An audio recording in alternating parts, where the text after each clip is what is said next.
Hey everyone, it's Cavell. Welcome back to my YouTube channel. If you're new here, I'm so glad you made it. And if you're returning, welcome back. We missed you over here. In today's video, we're going to be discussing long-term rental versus short-term rental. Instead of the typical which is better, we're going to be talking about which is the better option for you. And you're going to help me choose. All right, here we go. So let's define what long-term rental and short-term rentals are. Long-term rentals can be defined as properties that are typically rented over a 12-month term lease at a fixed annual rate.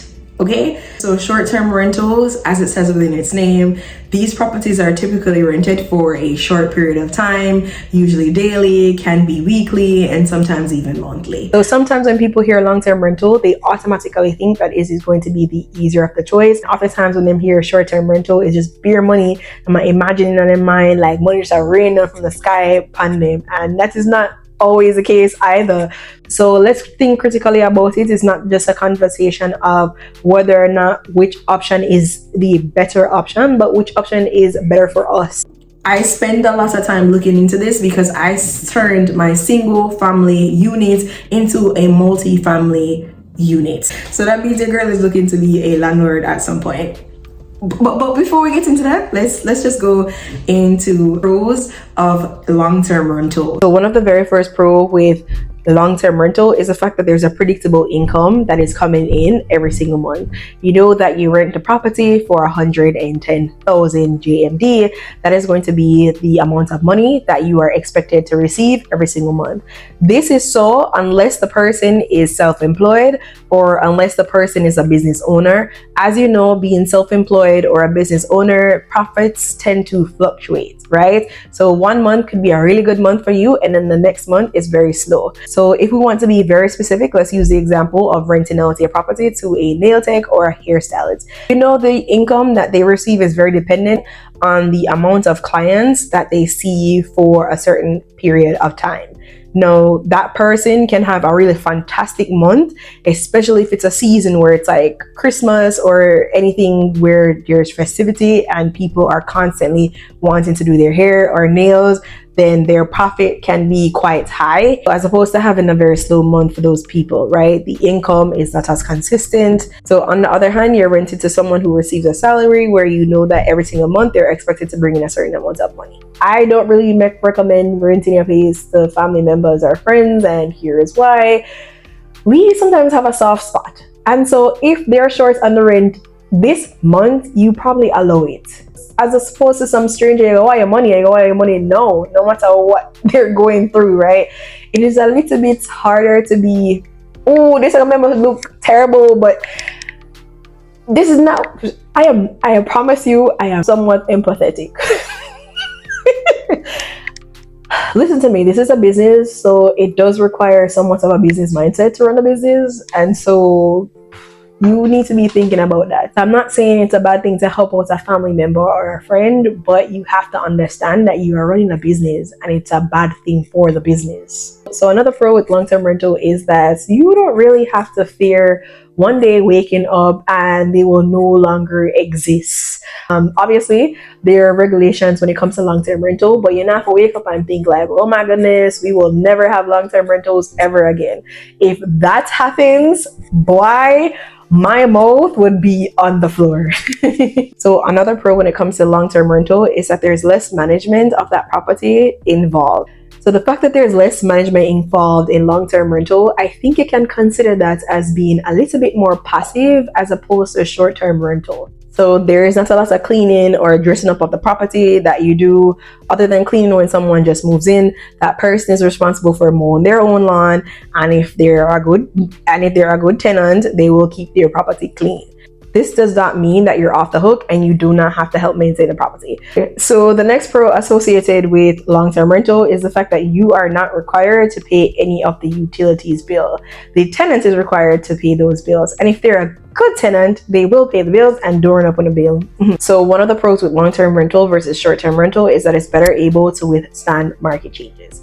So this means that the business is to stay more relevant over a long period of time, or it can remain competitive in the ever-changing market. And we know that the market is super saturated with rental properties, especially Jamaica is now becoming super saturated with rental properties. So Another pro of long-term rental is it is much cheaper to start. So the starting cost associated is relatively low because you're not really doing much other than painting, do a little light cleaning. What else is there? In some cases, like you do offer fridge and stove to the tenants if that's something like that they want to do. But other than that, you don't really need much to start. Opposed to a short-term rental, the cost associated with starting is relatively high because you have to dress the place.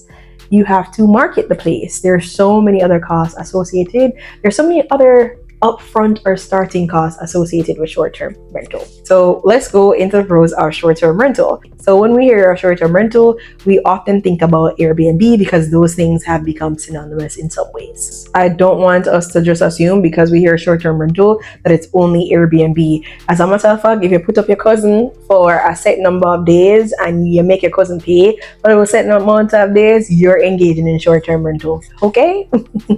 So remember the beginning when I said that when people think of short-term rental and they think of Airbnb, they're automatically thinking about the amount of money that you're going to make. And absolutely, you can make way more money when you do Airbnb. Also have to know that there is a lot of time and effort that goes into making that money. Don't ever stop to think that things that are riskier tend to make you way more money, especially faster, as opposed to things that have less risk associated with them.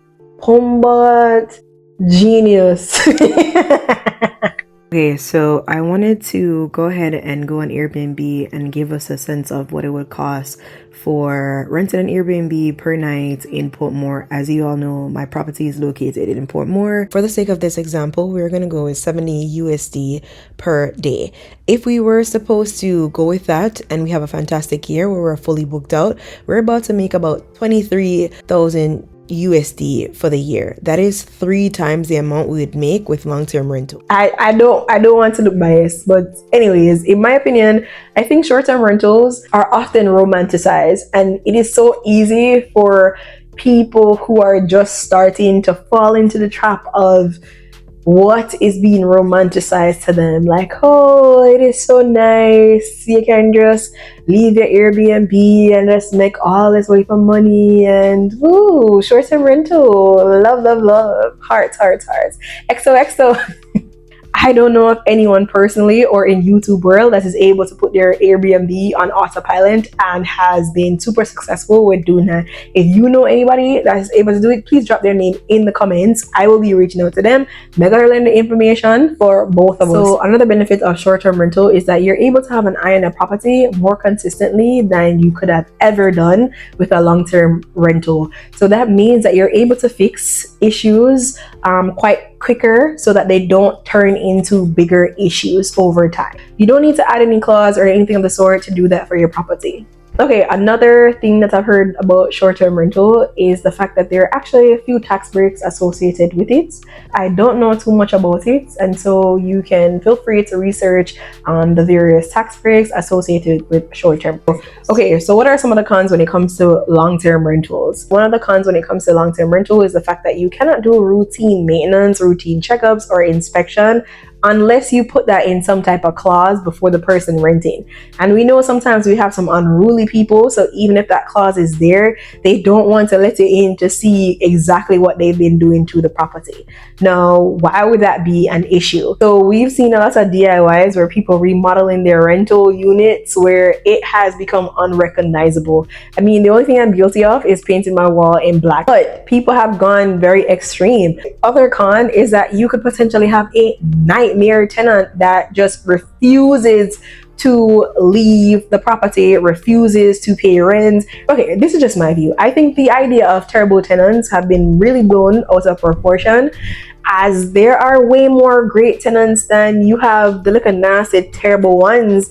It's just the fact that we've magnified somehow the experience of having a negative tenant way more than we do those who are great. So because of that, this often creates a fear in people to rent out their places long term because they don't want nobody destroy their property. And don't get me wrong, yes, people have destroyed people. Like, we go on YouTube and probably type in some examples and you would see so many of them pop up. People don't talk about nearly enough that you can potentially have people that are terrible too when it comes to short-term rental.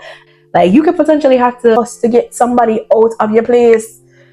Okay, big up some of our parents because they have been fussing and fighting for some of us for leave out of them place. They are a very long time and we just now move.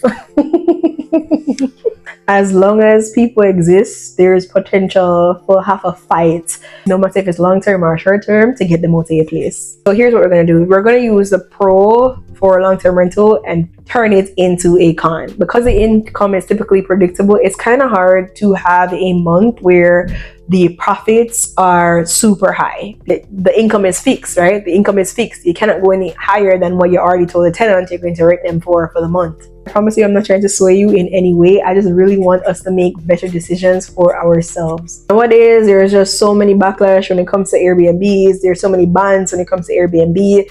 So you never really know, like, it's quite unpredictable at this point. Oftentimes people hear short-term rental, like they're just thinking about the amount of money that they can make and they're not thinking about the maintenance that comes with it. And I know when they hear onto the videos of people saying how much they're quitting Airbnb and how it's difficult and there's a lot of management going into it. And if you plan on making your cousin, your mother, your auntie clean up and don't pay them, yous are wicked. One of the cons when it comes to short-term rental is the fact that it's kind of like a mini hotel and you're operating it as a mini hotel. You have to constantly pay cleaners to come and ensure that the property is suited for the next tenant, right? The other con is that you are the one that's paying the utility bills, unless you're someone who has found a very clever way in order to cut costs, such as using solar power or some other genius way to do this. How about you drop those in the comments if you figured it out? Another con when it comes to short-term rental is the fact that you have to be spending a lot of money up front in order to get the property ready. That means you're paying money for marketing the property, you're paying money to dress the property appropriately, you're paying money to put some of these properties on the websites. You can't just end up paying a lot of money up front. There is lack of consistency when it comes to income. So one of the things that can be really great can actually very much suck. And we know when it comes to the market right now and Jamaica, there is so many narratives that are going out that Jamaica is super unsafe, and that could potentially mean that there are less people traveling to Jamaica, less people looking to book an Airbnb, and so it may seem slower. I know you've probably seen videos where people are saying the reasons why I'm no longer doing Airbnb, and one of those is like they would go from having a high amount of occupancy to literally zero within months, right? It's because sometimes the seasons are not the best for short-term rentals, and in those events you can just end up staying at the property if you want, but you're not making the money off of that if you stay at the property. Because the market is heavily saturated with rentals, it means that your property have to stand out and have way more benefits overall. For someone like me, short-term rental can be hard because for me, a lot of people are choosing to do short-term rentals in gated communities. And Portmore has so many gated communities now that I can pick, choose, and refuse, right? And so even my families and friends, they are opting for places that have more security, as opposed to somewhere like where my property is located, where it's just a free-for-all, everywhere just open. Other things to consider is like, is the property located next to a beach, right? It is Jamaica after all. And so like people are want to come to Jamaica to go to the beaches, go to the rivers, whatever. So is the property close to those? No, it's not. Do not tell me about health are for clients. So you want to ensure that the property has ease of transportation, right? The property is located to many shopping areas and so forth. People are looking for those things in order to know whether or not the place is of value to them. So one other thing with short-term rentals when it comes to Airbnb is that in a lot of places you cannot do them at all. And so you're already limited there. I know for Jamaica, I've heard some talks about different laws and regulations coming into place in terms of limiting the amount of Airbnbs and so forth. So another thing with short-term rental is that you have the potential of people complaining about the different people coming in and out of the community, especially a certain type of community where them not too want a whole heap of loud music and people having more guests than they ought to have and so forth to come disturb them peace, so they can file a bunch of complaints on you. So another thing with short-term rental is that you have to be available for your guests to communicate with on a regular basis.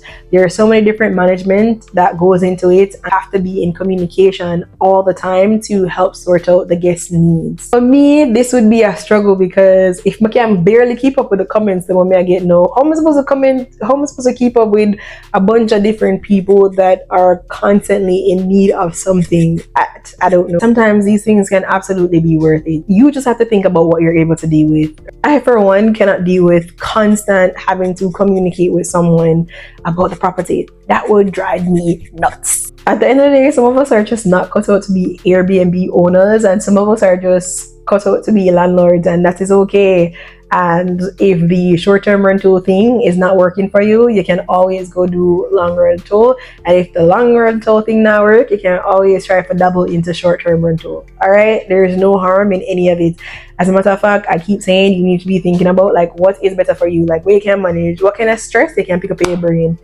The last thing I want to say is that please do not go into any of these types of rental with the mindset that someone else should pay our mortgage, especially if we're not able to do so on our own. We know interest rates vary, especially if you're someone who has an adjustable mortgage, and doing that can just be quite dangerous. I won't go into it too much, but just don't do it. All right.